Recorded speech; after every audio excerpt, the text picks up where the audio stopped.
Hello, hi, good afternoon, everyone. I'm Aditi, and here we are again with another session on JKPSC. Recently, exam सबसे पहले हमने इसका analyse करा था, then cut off पे हमने बात करी, फिर एक स्कैम के बारे में हमें पता लगा that in some academy, in some institution, we already had the paper in the form of the mock test. I don't know how much of it is true and not, but आप सबने काफ़ी comments करके अपने perceptions दिए which feels that okay all of this was true. अब सारे situation को देखने के बाद हम सब एक्सपेक्ट करते हैं कि हमें एक सॉल्यूशन मिलेगा, but do we have a solution with us yet?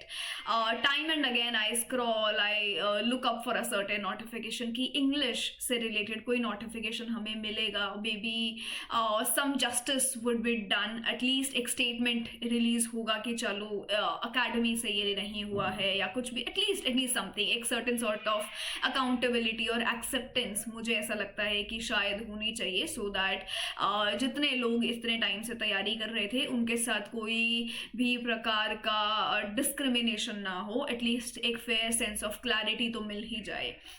And जो भी यहाँ पे नए हैं, जिसने जेकेपीएससी से रिलेटेड अभी तक कुछ नहीं सुना, कुछ नहीं देखा, पेपर भी नहीं दिया, तो इस तरीके का कुछ पेपर आपको यहाँ देखने को मिला. अगर आप इसे पढ़ेंगे तो लगेगा अरे एग्जाम के लिए कॉन्ग्रेव डिकेंस वुल्फ ये सब इंपॉर्टेंट है, what is the big deal. But big deal यहाँ पर ये है कि कोई वर्क ऑर्डर, कैरेक्टर्स और सीधी सीधी बात पूछने की जगह कंफ्यूज किया जाता है हर एक ऑप्शन में, और सिर्फ पोएम के एनालिसिस में से कुछ क्वेश्चन पूछने की जगह पूछा जाता है अगली लाइन क्या होगी, आप ये बताइए.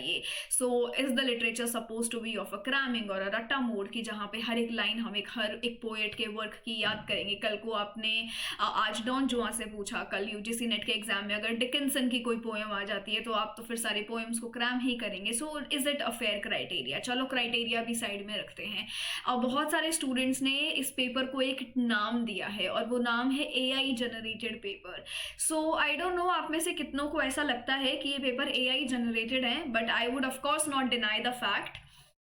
अगर आप एक एप्लीकेशन को या ऑनलाइन टूल को जब उतना ट्रेन करके उसको एक प्रॉम्प्ट देते हैं, प्रैक्टिकली टेस्टेड, आप जब उसको एक प्रॉम्प्ट देते हैं कि भाई मुझे स्टेटमेंट बेस्ड क्वेश्चंस चाहिए, एंड वो क्वेश्चंस हमेशा इतने लॉन्गर पैराग्राफ वर्जन्स में ही देते हैं, आप खुद से ये चीज़ ट्राई कर सकते हैं.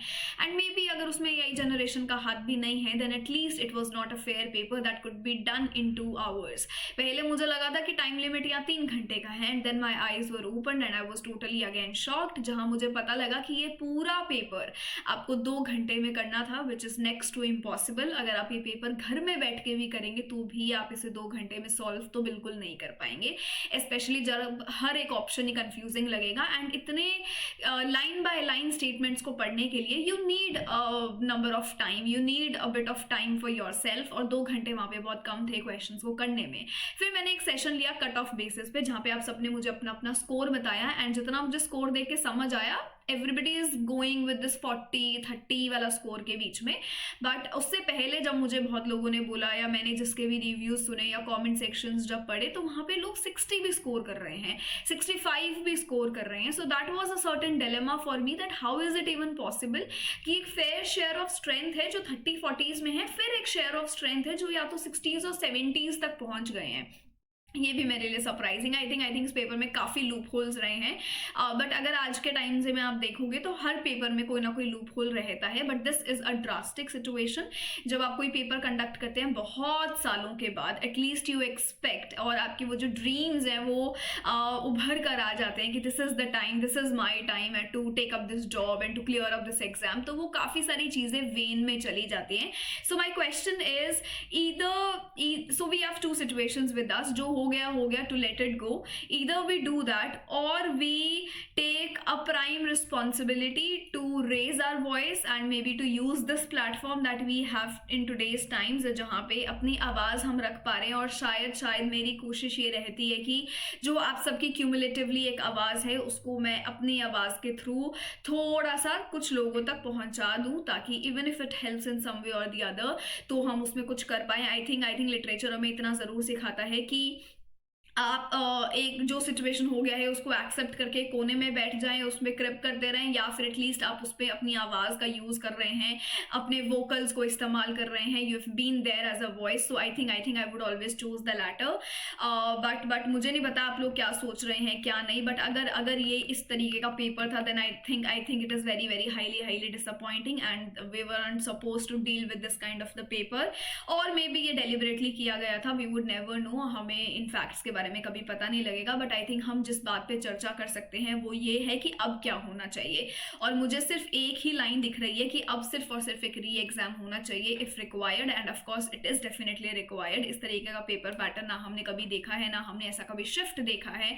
यूजीसी, नेट, सेट, एपी सारे एग्जाम्स को लेके हमने टैकल कर रखा है। बहुत सारे बच्चे तो वो सारे एग्जाम्स प्रैक्टिस करके गए थे, प्रिपेयर करके गए थे सारे प्रीवियस ईयर क्वेश्चन पेपर्स, कहीं से भी कोई सिमिलैरिटी नहीं देखने को मिली, और अगर सिमिलैरिटी नहीं भी देखने को मिली, it is okay. I think we would all agree कि अगर आप एक चेंज इन पैटर्न लेकर आते हैं तो आप बिल्कुल लेकर आए, बट उसमें एक टाइम स्पैन भी हमें ध्यान में रखना चाहिए, जो कि हमें नहीं देखने को मिला। सो आई डोंट नो अगर यहाँ कोई बाकी सब्जेक्ट्स के स्टूडेंट्स है तो प्लीज बताना ये सिर्फ इंग्लिश के पेपर में हुआ या बाकी सब्जेक्ट्स में भी, क्योंकि अभी मैं उर्दू से रिलेटेड सेशंस देख रही थी तो वहां पे भी कुछ ऐसा ही चल रहा है, काफी कुछ चीजें बाहर निकल कर आ रही हैं related to the Urdu exam as well. But whatever it is, we demand a certain sort of justice। और आज के टाइम में, ऐसे टाइम्स में जहाँ पे हम एक जॉब हंट कर रहे हैं, इतने सालों के बाद हमारी स्टेट में एक जॉब आता है और उसे हमें लेना है, उस टाइम पे जस्टिस यही हो सकता है कि ठीक है जो हो गया, but now at least we can have re exam, at least हम दोबारा इस एग्जाम में बैठ सकते हैं, चाहे थोड़ा टाइम बाद ये स्केड्यूल हो जाए, बट एटलीस्ट एक fair share of opportunity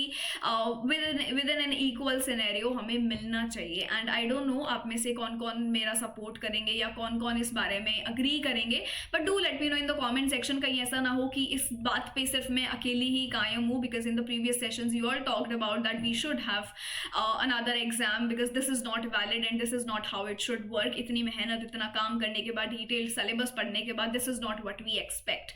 so if you align with all of this, please इसको ज्यादा से ज्यादा दोस्तों में शेयर करो, ताकि आप उन ग्रुप्स तक पहुंच पाओ या अथॉरिटीज तक आप पहुंच पाओ और अपनी बात आप अपने तरीके से रख पाएं। So this is all we can do, this is all I can do, I can be there as a voice, I can raise my voice as much as I can. तो अगर आपको लगता है कि री एग्जाम होना चाहिए, then definitely go for it, and rather than sitting idle and just listening, उससे कुछ नहीं होता है। एटलीस्ट किसी भी फॉर्म में हमें अपना जो वॉइस है वो एक्सप्रेस जरूर करना चाहिए, चाहे कुछ हो या ना हो। At least we should give it a fair share of chance, at least we should try our level best. So I think this is it from my side, इतना ही है। बट अगर आप कोई भी एग्जाम के लिए तैयारी कर रहे हैं, UGC, net, set, AP, PhD, आप बिल्कुल फ्री क्लासेस में मुझे ज्वाइन कर सकते हैं, and you can always come here eight 10:30 AM in the morning. I come live, interact कर सकते हैं, क्वेश्चंस सॉल्व करते हैं यहाँ पर, अलग अलग टॉपिक्स पे डिस्कशन करते हैं। So give yourself a minute, channel को आप थोड़ा सा प्लेलिस्ट देख सकते हैं। If it aligns with you, if you feel a certain connect, if you feel a certain bond, आप बिल्कुल ज्वाइन कर सकते हैं आने वाले सारे सेशंस में।